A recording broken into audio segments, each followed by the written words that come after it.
আসসালামু আলাইকুম। আজকে আপনাদের দেখাবো পেঁয়াজে কি কীটনাশক স্প্রে করলে পেঁয়াজের গাছ দ্রুত সময়ের মধ্যে বৃদ্ধি পাবে এবং পেঁয়াজের গাছ অত্যন্ত মোটা হবে। এ বিষয় নিয়ে ভিডিওতে বিস্তারিত দেখানো হলো।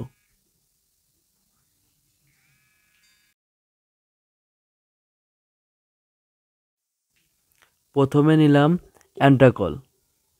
অ্যান্টাকলের উপাদান হচ্ছে প্রোপিনেপ। এটি প্রতি টপে 50 গ্রাম পরিমাণে দিতে হবে। অ্যান্টাকল পানির মধ্যে দিয়ে ভালোভাবে মিশিয়ে নিতে হবে। অ্যান্টাকল সবসময় ভালোভাবে মিশিয়ে নিতে হয়, মিশিয়ে না নিলে ভালো ফলাফল পাওয়া যাবে না। এই জন্য অ্যান্টাকল পানিতে ভালোভাবে মিশিয়ে নিতে হবে। এরপর নিলাম বায়োগ্রিন প্লাস। এটি হচ্ছে মিমফেক্স কোম্পানির পিজিআর প্লাস অনুখাদ্য। এটি পেঁয়াজের গাছ মোটাতাজা করার জন্য অত্যন্ত ভালো কাজ করে। পেঁয়াজের গাছ দ্রুত সময়ে মোটাতাজা করার জন্য এটি ব্যবহার করতে হবে। এটি প্রতি টপে 80 মিলি পরিমাণ, অর্থাৎ প্রতি 10 লিটার পানিতে 40 মিলি পরিমাণ নিতে হয়। এটি প্রতি টপে 80 মিলি পরিমাণ নিতে হবে।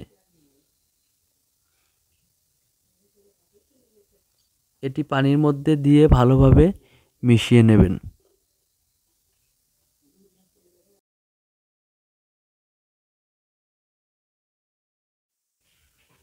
এরপর নিলাম বায়ার কোম্পানির একটি অত্যন্ত কার্যকরী ওষুধ, যার নাম হচ্ছে লুনা। এটি পেঁয়াজের সকল ধরনের রোগ দমনের ক্ষেত্রে অত্যন্ত ভালো কাজ করে। এটি পেঁয়াজের ছত্রাকজনিত রোগের বিরুদ্ধে প্রতিরোধক ও প্রতিষেধক হিসেবে কাজ করে থাকে। এটি অত্যন্ত ভালো মানের ওষুধ।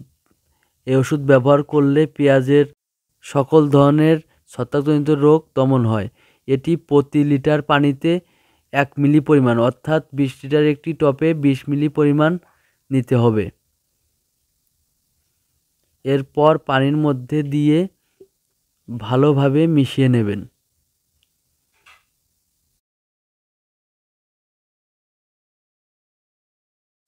এরপর কীটনাশক হিসেবে নিলাম বেনডিট।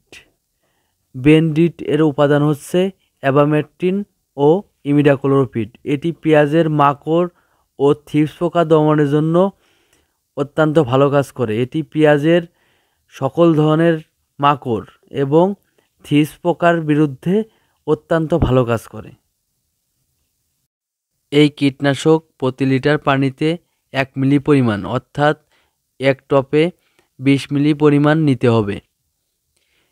এরপর পানির মধ্যে দিয়ে ভালোভাবে মিশিয়ে নিতে হবে। একটি বিষয়ে লক্ষ্য রাখবেন, ওষুধ যেন পানির মধ্যে ভালোভাবে মেশানো হয়। ভালোভাবে না মেশালে ভালো ফলাফল পাওয়া যাবে না। এরপর জমিতে ভালোভাবে কীটনাশক স্প্রে করতে হবে। একটি বিষয়ে লক্ষ্য রাখতে হবে যেন পেঁয়াজের গায়ে ভালোভাবে কীটনাশক স্প্রে হয়। ভালোভাবে স্প্রে না হলে ভালো ফলাফল পাওয়া যাবে না।